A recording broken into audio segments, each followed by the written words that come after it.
She ruled the most powerful civilization the ancient world had ever known. She commanded armies, negotiated with emperors, and spoke 9 languages. But in the summer of 30 BC, Cleopatra VII, the last pharaoh of Egypt, had exactly 48 hours left to live.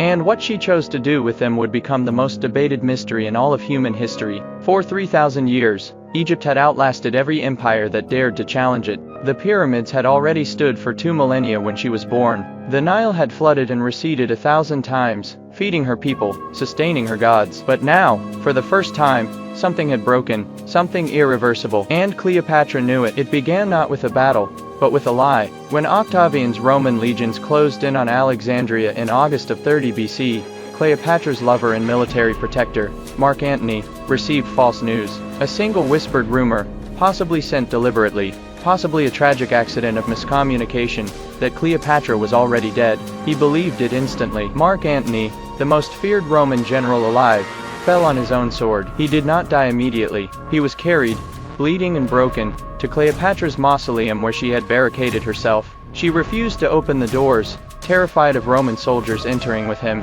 Instead, she and her handmaidens lowered ropes from an upper window and hauled him up, wounded and dying, into her arms. He died there, in her arms, at the top of her own tomb. The man she had gambled an empire on, gone, and now she was completely alone, surrounded by the greatest civilization ever built, with a Roman conqueror at the gate. Octavian entered Alexandria the next morning, calm, cold, calculating. He was 23 years old. He did not want Cleopatra dead. He wanted something far more humiliating. He wanted to parade her through the streets of Rome in chains, the ultimate symbol of Roman supremacy over the ancient world. A living trophy, a goddess made prisoner. Cleopatra met with Octavian in person. Historians who were there recorded that even now, disheveled and bereaved, she was extraordinary, magnetic. She attempted to negotiate, to seduce, to survive, using every weapon left in her arsenal. But Octavian was unmoved. He was not Julius Caesar. He was not Mark Antony. He did not fall. That night, she was placed under Roman guard. But somehow, and this is where history holds its breath,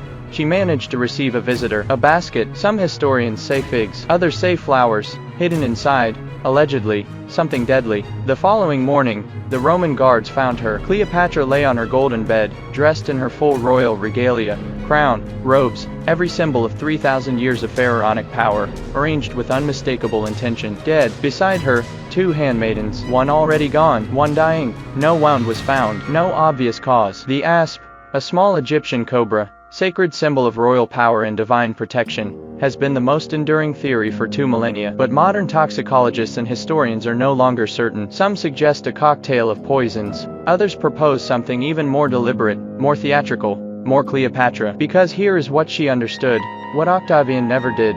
She was not simply a queen, she was Egypt. She was the living embodiment of a 3,000-year civilization. And if Rome wanted to parade that civilization through its streets in chains, she would deny them, not through weakness, through absolute, defiant, sovereign power. Octavian was furious. He had been outmaneuvered by a dead woman. He ordered her buried with full honors. Even he understood the weight of what had just happened. He returned to Rome, declared himself Augustus, and became the first emperor of the Roman Empire. Egypt was absorbed, its grain fed Rome, its gold filled Roman coffers, its gods were slowly forgotten. The last pharaoh was 39 years old. She had ruled for 22 years. In her death, she chose the only thing Rome could never take from her, the manner of her own ending. And in doing so, she ensured that 3,000 years of Egyptian civilization would not end in a Roman parade, but in silence, in gold, in mystery. The pyramids still stand, the Nile still flows, but the living thread of ancient Egypt, the unbroken line of pharaohs stretching back to the very dawn of human civilization,